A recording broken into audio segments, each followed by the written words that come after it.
I'm Lukas Svejkovsky. I'm a forward, and I'm from Point Roberts, Washington. There's really not much to do. I mean, we do have a golf course, so I guess that's nice in the summer, and it's right on the ocean as well. So yeah, you know, just spend time with my family and go to the beach and whatnot. 100%, yeah.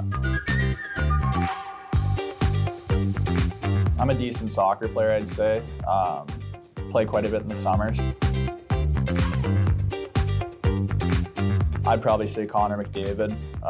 You know, all you have to do is give him the puck on the breakout and you're probably gonna get an assist. So yeah, he's pretty fun to watch, I think. I'd have to go with him.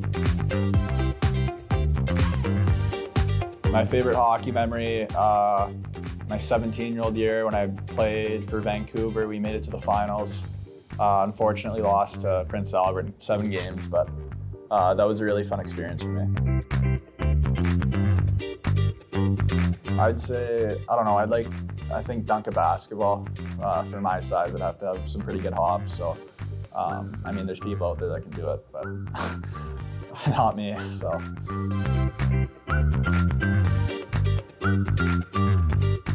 Probably just go out for dinner with my family and whatnot, have a nice little meal on me for the first time. So yeah, probably that.